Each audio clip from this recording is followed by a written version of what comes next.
Everybody coming today. Just got off the field from practice, and certainly was a very, very difficult weekend for all of us. And had a meeting with the team today. We talked about a lot of things, and there's a good group of our guys who played with Dwayne, and they're hurting. It was a tough weekend for all of us, and certainly our prayers are going out with the family, the entire family, his wife, certainly his parents. Dwayne and Tamara were awesome. His sister, Tamia, I know he and Dwayne were very, very close. He used to talk about her all the time, and certainly all his friends and teammates. And, it's hard to wrap your mind around something like this, especially when it just happened so tragically to a young person, especially somebody who had such a big heart. I think when you think about Dwayne, you just think about the compassion that he had, certainly for all of his teammates and his friends, but just, he always took time after practice to be around family members, kids. He was like a big brother to RJ. I remember he took RJ to a high school football game, and they spent a lot of time together. He meant a lot to my family, meant a lot to this program, and he's going to be sorely missed. It's so close to Saturday morning right now. It's still hard to kind of get our feet underneath us and see clearly right now, but we all are hurting. And I know you guys are going to have some questions, but appreciate you guys coming out today. We'll open up the floor for some questions. We'll go front row left, Dave Biddle, 24/7 Sports. Hi, Ryan. What were some of your first impressions of Dwayne when you met him when you first got here in 2017? And what are just some of your favorite memories of Dwayne overall? Yeah, I think the first thing was you just saw somebody who you just enjoyed to be around. Our guys really enjoyed being around him. He uplifted others. That smile that he had was just infectious. And he kind of had an old soul about him. Somebody who was young and very, very talented on the field, just had a gift for throwing the football. But sometimes when you're talking to him, you felt like you were talking to a 45 or 50-year-old man, just the way he approached life in general. He was a man of faith, and he really had great integrity and values about him. Some of my favorite memories are probably just the day-to-day stuff that we have, that some of those are private, but on the field, my favorite game was the Maryland game. I thought that was the game where he really grew up. I think he had 3 rushing touchdowns in that game, and that was back in his home state, and he was not going to be denied that day. And he showed real toughness, which is something that I know he wanted to, kind of prove to everybody that he was not just a throwing quarterback, because the quarterbacks we had previously with JT and Braxton, they were runners, and they could also throw the ball. But I think Dwayne saw himself as a passer who could also run the ball, and he was trying to show it that day. And that was a very, very, very difficult game, and he stepped up in a big way. And I'll remember that one probably the most. I would have bet money that you would have picked the game against your rivals that year, but I hear what you're saying. Just one more from me. Speaking of that 2018 season, you guys will always be intertwined, you and Dwayne, for revolutionizing the Ohio State offense. Him as the record-breaking quarterback, you as the offensive coordinator calling the shots, and as the head coach for 3 games that season. What are your thoughts about that? I don't know. I think that there's a lot of people that are involved, but certainly Dwayne really kickstarted kind of the way that we've thrown the ball and in the passing game here, and the story of how he was recruited and is quite interesting. And just the way that he was 11 years old walking through this facility and said that this is what I'm going to do, and then did it. I think that's the legacy that he's going to leave behind to so many other younger people across the country, not just in Buckeye Nation, is that you can set a dream and goal and go achieve it, and he did it. And then really, broke a lot of records that year, that first year in 2018. And I think that's probably one of the biggest legacies he's going to leave behind, is just he set a dream and he chased it and he did it. And but I do think when you think about the passing game now and kind of where it's going and where it is, he's had a big part of that. Third row left, Dan Hope, 11 Warriors. Ryan, you mentioned, a lot of your guys hurt, and you've talked a lot about mental health. We were just talking about it a couple weeks ago. Just kind of how have you guys, the program, kind of made sure that, those guys who didn't know Dwayne are dealing with it okay? Yeah, we just talked to them that there are, people here that can help, and those resources and assets are there for them. Biggest thing is to lean on each other, and that's when you're part of a family. That's what you do, and that's about all you can do. There's nothing you can do to make it better at this point. I will say thank you to so many people who have reached out in support. I just think that the outpouring of support nationally, opponents, rivals, has just been nothing but first class. And in moments like this, it's bigger than sports and bigger than football, and it means a lot to us to see those people reach out and to support. And have you guys decided if you're going to do anything on Saturday to honor Dwayne? We will. Yeah, we're still deciding on that. Front row right, Joey Kaufman, Columbus Dispatch. My question, guys. Oh, okay. We'll go front row right, Austin Ward, Glenn Monroe. Right, maybe not just Saturday, and I know it's only been 2 days, and you just talked with some of the guys, like, what would you like to do to honor Dwayne beyond a spring game, or for the, I don't know, it's so early on, like, what do you envision, what would the program like to do for him? Yeah. We're still trying to process all of that, and it's, in today's day and age, things happen so fast. We're just trying to digest it all. I have a list of things that I've written down, some probably, too big, some maybe not big enough, and we'll just keep talking about it this week. And, I don't think we'll decide, this week. We're certainly going to do something on Saturday to recognize him in some sort of a tribute, which I think is very, very appropriate, especially, with Buckeye Nation all being together. I heard an interview with him after the Big Ten championship game, and someone asking the questions, I forget who it was in the interview, was talking about all the records he broke and everything like that. The first thing he did was put the praise back on his teammates, God, but then quickly to Buckeye Nation. Buckeye Nation meant a lot to Dwayne. And I think having everybody there on Saturday is significant, and we'll make sure we do things the right way. And then moving forward, we just want to make sure we do it the right way and think it through. It's kind of crazy. On Wednesday, I believe, CJ referenced the way Dwayne had mentored quarterbacks, the way that Justin had tried to do that. I know that maybe CJ hadn't spent a ton of time with Dwayne, but this sort of legacy that you're talking about and the way he maybe altered that and the mentorship for those quarterbacks, you spend so much time with them. What made Dwayne special in that regard? I think he always felt like, I don't know how you guys felt, but I always felt like he felt like he was built for this. Like he always knew that this was going to happen to him, and he just walked with so much confidence that way. And I remember before, I think it was the second game we were playing Rutgers, and it was raining sideways, and woke him up in the hotel room, and I said, Dwayne, I think it's going to rain today. He says, Coach, we got this. Don't worry about it. Didn't even think twice. He just walked right downstairs and got ready to go. He just had that way about him, and that gives you confidence as a coach.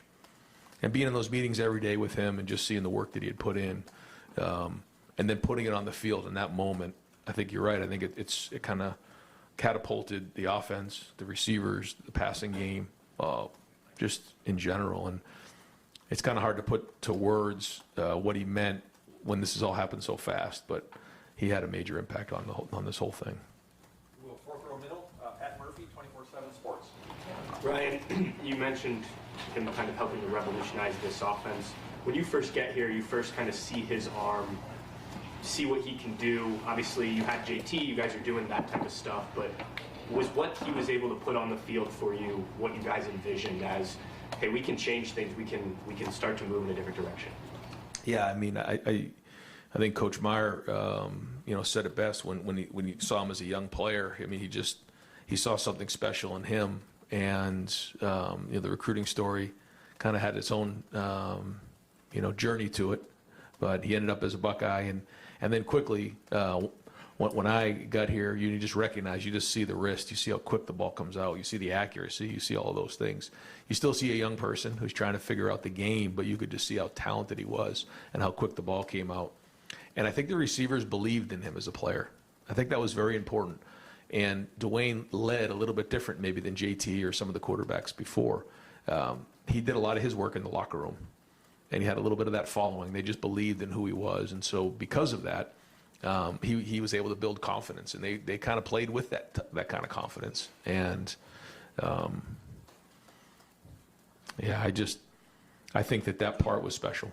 You mentioned RJ. I don't know what you guys have gone through as a family, but how do you talk with all of your family, but specifically you mentioned that story. how do you talk with him about losing someone like that, as you said, was important?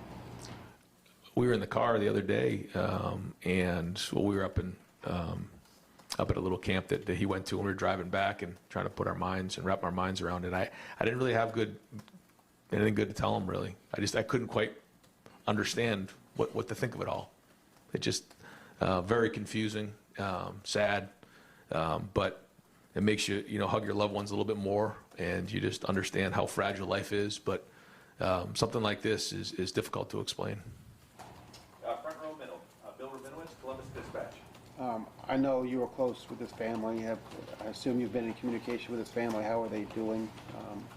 You can address anything with that. Yeah, so they, they've been, obviously they're crushed and staying pretty close to the vest right now. And so we're trying to respect that the best we can, and just know that we certainly, send as many messages as possible, just letting them know that we're here for them.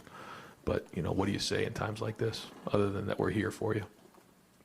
And I think Dave mentioned earlier, you and Dwayne are so intertwined. If Dwayne doesn't have the year he had in 2018, do you think that you are here? Do you think this program is anywhere near what it is right now? No, probably not. You think about that TCU game, and you just think about how things happen in life, and certain people are, meant to spend time together, and God has a plan for us all, and we end up on the same path together. And to your point, I don't think any of us would be here. The program would be where it is without Dwayne and the way that it all happened. I guess that's life. Things happen, but there are certain moments and defining moments in your career and your life where things can go one way or the other. And because in that moment Dwayne was there, and the way everything shook out, and during that season, we're here now, and he was a major part of that. Over here to the right, Adam King, WBNN. I know it's hard to simplify an entire life, but if there was a word that somebody that didn't know Dwayne or just saw him on the field, what would you use to describe his life and who he was? I think I asked some of the players, and the first thing they say is his smile. Not that that's a word, but they do. The look in his eye, it was just so genuine. I think of his compassion that he had for people. And then, on the field, it was just his talent, his ability to throw the ball. I mean, it was just beautiful. The ball would come out so fast and so quick. And, the quick twitch from the upper half was just unbelievable. And it was just like beautiful to watch. I mean, if you came out and watched practice, sometimes the ball never hit the ground. And he just had that special talent about him. And he had a confidence, too. Even though he hadn't really done it that year in 18, like he knew he was going to do it. And, I remember being like super anxious and nervous before those games, and I'd look at him, and he would kind of calm me down. Like, we got this, coach, don't worry about it, and I'd be panicked. But he just had that calming way about him that you felt good going into the games that he was going to be there. Clay Hall, WSYX. Back to the mental health piece, because it was so sudden and it hit so close to home, how do you think your team is dealing with this? Hard to say. There's a good portion of the guys that didn't know him. Most of the staff in the Woody had a very close relationship with him, and there was still a group of seniors who did. They were teammates with him. So, and then other guys who maybe didn't play with him but had some sort of a relationship with him. So, it's kind of a mixed bag of emotions, I think. And so, we prayed on it this morning.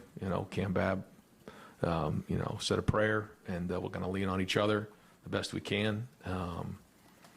There's no real blueprint for things like this. And you're expected to lead at a time like this. That has to be difficult, Yeah, to say the least. Yeah, I think that's why you put so much work in on a day-to-day basis to build the foundations of your program for when these thunderbolts hit you, that you have something to stand on and you have a foundation to work through and to lean on each other and some love within the program so that you can push through it, but it doesn't make it easy. Thomas Garrett, WBNS. Coach, you talk about, we all know life's not fair, and you talk about, how bad everyone's hurting.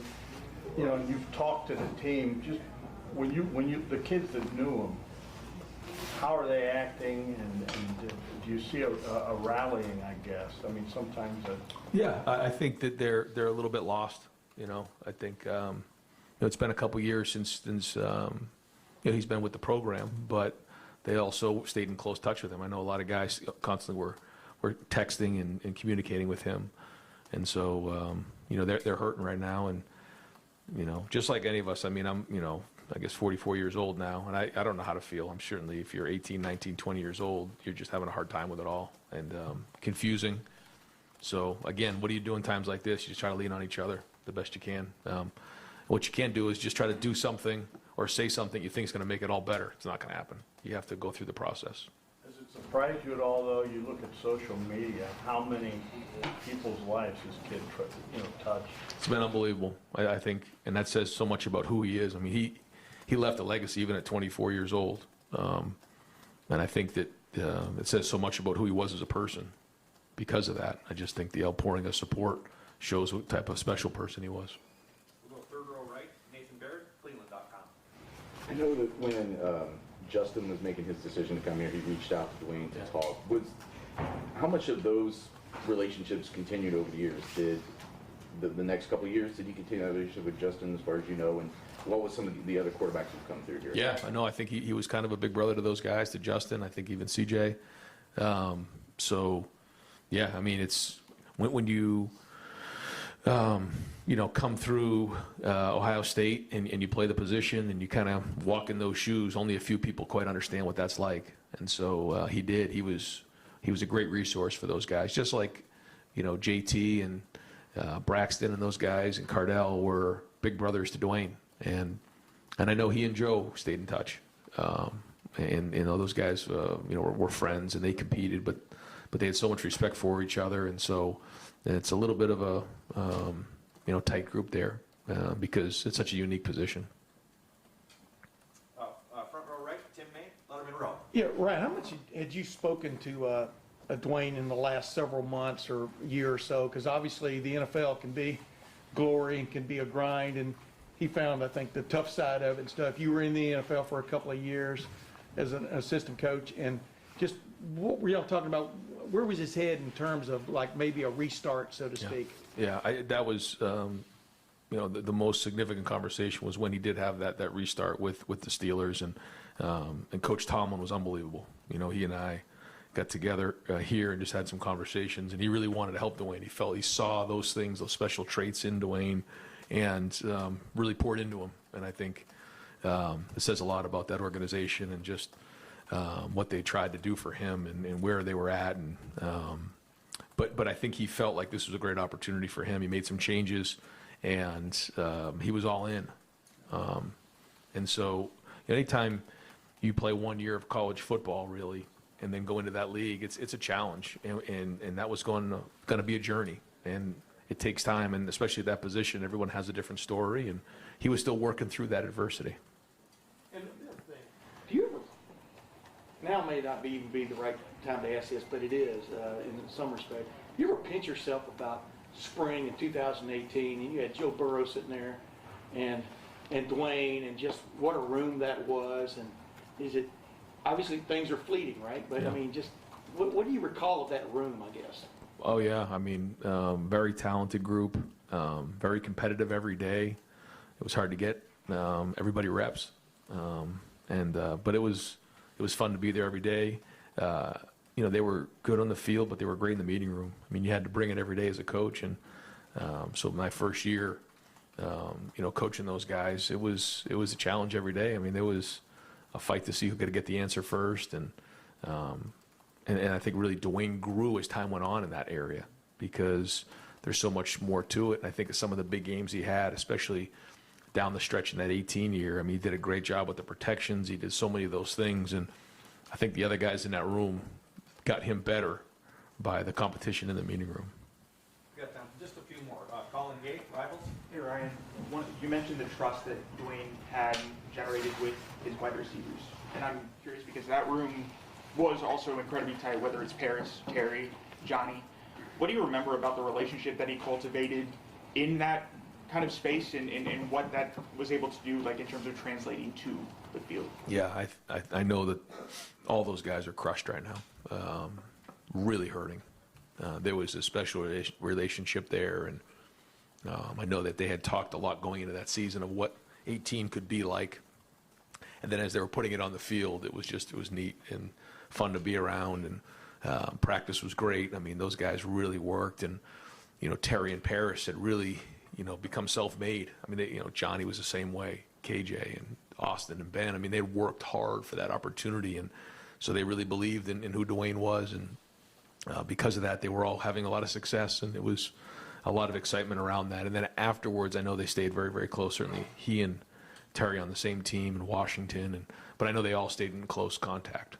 And I don't know, what sort of intangibles with Dwayne, his play, do you, when you develop quarterbacks, when you recruit quarterbacks, what kind of do you turn back to? And you're like, yeah, this is what Dwayne did, and this is what I want to see out of a guy in my room because Dwayne did this before. Yeah, I would say the traits were anticipation, off the charts. His throwing motion, the way the ball came out was special. Poise. He'd get the ball out quickly. It didn't take long for him to see it and get it out. I'd say those are the big ones. We'll go second row left, Stephen Means, Cleveland.com. Just given where the quarterback room has gone since some have come and gone, obviously, but is it fair to say that Dwayne is maybe the mold you look for in quarterbacks on the recruiting trail? Oh, certainly the way he threw the ball, yeah.